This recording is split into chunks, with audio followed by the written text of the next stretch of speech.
अस्सलामुअलैकुम दोस्तों, मैं मोहम्मद नौशाद आलम एक बार फिर एक नया वीडियो लेकर आपकी खिदमत में हाज़िर हूँ।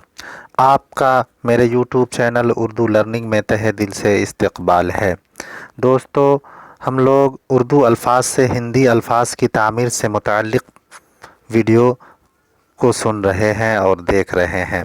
उसी सिलसिले की अगली कड़ी ये भी है।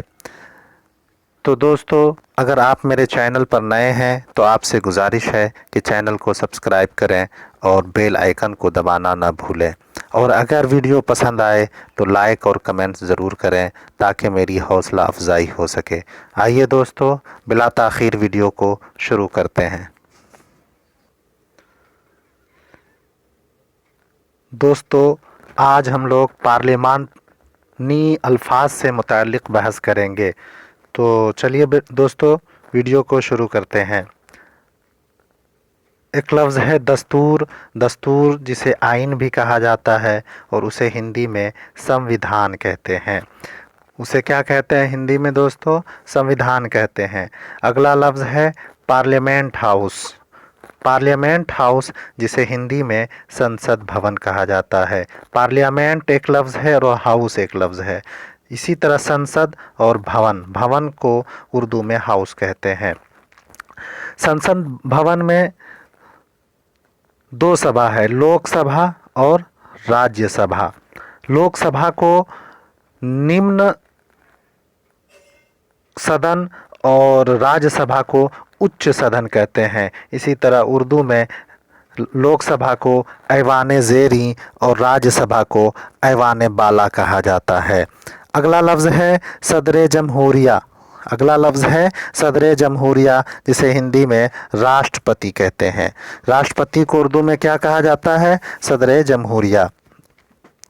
अगला लफ्ज़ है हिज़्ब मुखालिफ। अगला लफ्ज़ है हिज़्ब मुखालिफ जिसे हिंदी में विपक्षी पार्टी कहते हैं। क्या कहते हैं दोस्तों? विपक्षी पार्टी कहते हैं। अगला लफ्ज़ है नुमाइंदा जिसे हिंदी में प्रतिनिधि कहते हैं। क्या कहते हैं? प्रतिनिधि। अगला लफ्ज़ है सदर जिसे हिंदी में अध्यक्ष कहा जाता है और नायब सदर को उपाध्यक्ष। अगला लफ्ज़ है सुबुकदोश होना जिसे हिंदी में कहते हैं सेवानिवृत्त होना। क्या बोलते हैं दोस्तों? सेवानिवृत्त होना, सुबुकदोश होना।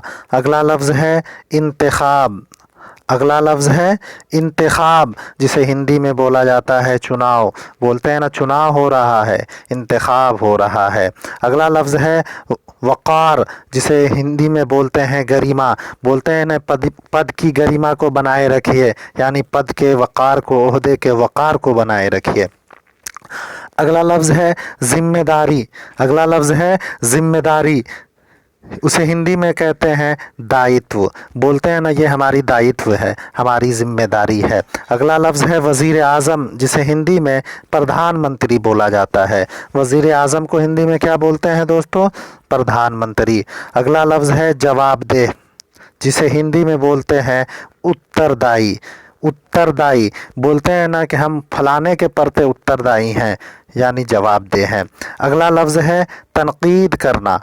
अगला लफ्ज़ है तनकीद करना। अगला लफ्ज़ है तनकीद करना जिसे हिंदी में बोलते हैं आलोचना करना। आलोचना करना, तनकीद करना। अगला लफ्ज़ है गैर जानिबदाराना। लफ्ज़ पर ध्यान दीजिए, गैर जानिबदाराना यानी किसी के जानिब मुंह देखकर फैसला न करना, जिसे हिंदी में बोलते हैं निष्पक्ष, यानी किसी के पक्ष में फैसला न करना। बात समझ में आ गई होगी। गैर जानिबदाराना यानी निष्पक्ष। अगला लफ्ज़ है रायदही जिसे हिंदी में बोलते हैं मतदान। मतदान को उर्दू में रायदही बोला जाता है।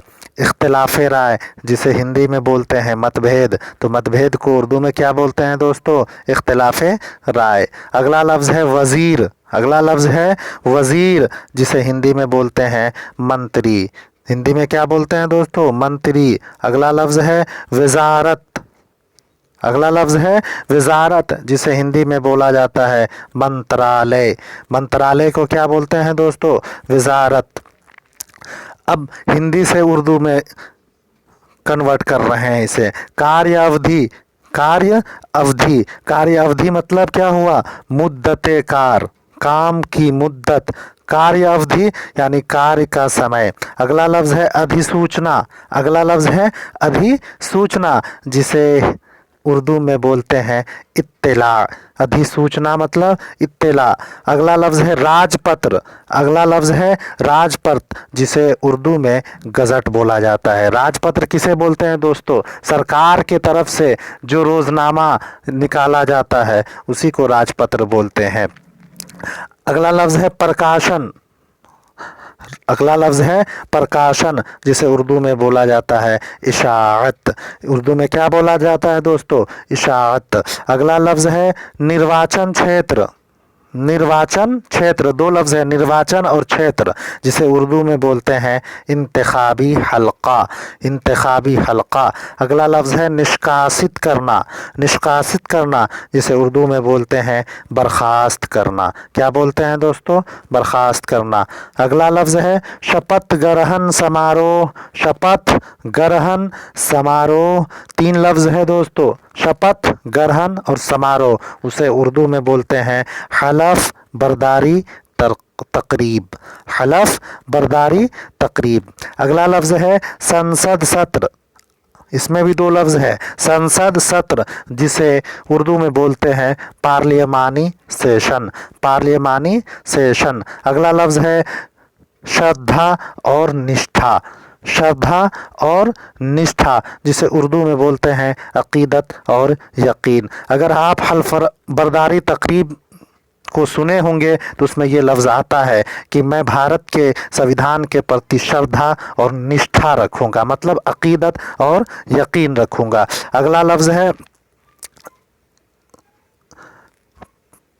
प्रभुता, अगला लफ्ज़ है क्या, प्रभुता जिसे उर्दू में खुद मुख्तारी कहते हैं। और अगला लफ्ज़ है अखंडता जिसे उर्दू में सालमियत कहते हैं, उर्दू में क्या कहते हैं दोस्तों, सालमियत। और अक्षुण्ण इसके माना होते हैं बरकरार। आप हलफ बर्दारी तकरीब में देखे होंगे कि ये लफ्ज़ बोला जाता है कि मैं भारत की प्रभुता अखंडता को अक्षुण्ण रखूँगा। इसका मतलब क्या है, यानी मैं हिंदुस्तान की खुद मुख्तारी और सालमियत को बरकरार रखूँगा। अगला लफ्ज़ है कर्तव्य, कर्तव्य मतलब क्या होता है, फ़र्ज़, जिम्मेदारी। अधिवेशन, ये लफ्ज़ बोला जाता है पार्लियामेंट, संसद का अधिवेशन सत्र, यानी अधिवेशन मतलब क्या होता है, सेशन, अधिवेशन मतलब सेशन। एक लफ्ज़ है यद्यपि, यद्यपि माना क्या होता है, अगरचे, यद्यपि माना क्या होता है दोस्तों, अगरचे। अगला लफ्ज़ है तथापि, तथापि, तथापि मतलब अलबत्ता। इसको जुमले में यूँ इस्तेमाल कर सकते हैं कि यद्यपि मैं बूढ़ा हो गया हूँ तथापि मैं कमज़ोर नहीं हूँ। इसका मतलब क्या हुआ, अगरचे मैं बूढ़ा हो गया हूँ लेकिन अलबत्ता मैं कमज़ोर नहीं हूँ। तो यद्यपि और तथापि ये बहुत ही उपयोगी जुमला है। अगला लफ्ज़ है प्रस्ताव, प्रस्ताव को क्या बोलते हैं दोस्तों, तजवीज़, उर्दू में क्या बोलते हैं, तजवीज़। अगला लफ्ज़ है केंद्रीय कक्ष, केंद्रीय कक्ष उसे उर्दू में बोलते हैं मरकज़ी कमरा, मरकज़ी कमरा। अगला लफ्ज़ है नीति, अगला लफ्ज़ है नीति जिसे उर्दू में बोलते हैं पॉलिसी या हिकमत अमली। क्या बोलते हैं दोस्तों, हिकमत अमली। अगला लफ्ज़ है अभिभाषण, राष्ट्रपति का अभिभाषण होता है दोस्तों पार्लियामेंट में, उसे उर्दू में बोलते हैं खिताब। अगला लफ्ज़ है समीक्षा, अगला लफ्ज़ है क्या दोस्तों, समीक्षा जिसे उर्दू में बोलते हैं जायज़ा, समीक्षा करना मतलब जायज़ा लेना। अगला लफ्ज़ है व्यापक, व्यापक मतलब होता है जामे, व्यापक मतलब जामे। अगला लफ्ज़ है सभापति जिसे कहते हैं उर्दू में चेयरमैन। अगला लफ्ज़ है जनसंख्या, जनसंख्या यानी आबादी, उर्दू में क्या बोलते हैं दोस्तों, आबादी बोलते हैं उसे। अगला लफ्ज़ है जनगणना, अगला लफ्ज़ है जनगणना, जिसे उर्दू में मरदम शुमारी कहते हैं।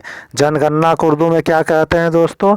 मरदम शुमारी। अगला लफ्ज़ है लोकतंत्र, लोकतंत्र जिसे उर्दू में जमहूरियत कहते हैं। अगला लफ्ज़ है न्याय, उसे उर्दू में इंसाफ कहा जाता है। क्या कहा जाता है दोस्तों? इंसाफ। अगला लफ्ज़ है संस्था, जिसे उर्दू में तंजीम कहते हैं। क्या कहते हैं दोस्तों? तंजीम। और अगला लफ्ज़ है संसदीय क्षेत्र, संसदीय क्षेत्र जिसे उर्दू में पार्लियामानी हल्का या पार्लियामानी इलाका कहा जाता है। तो दोस्तों ये थे पार्लियामेंट से मुताल्लिक़ 50 अल्फाज जिसे उर्दू से हिंदी और हिंदी से उर्दू में उर्दू अल्फाज की तामीर की गई है।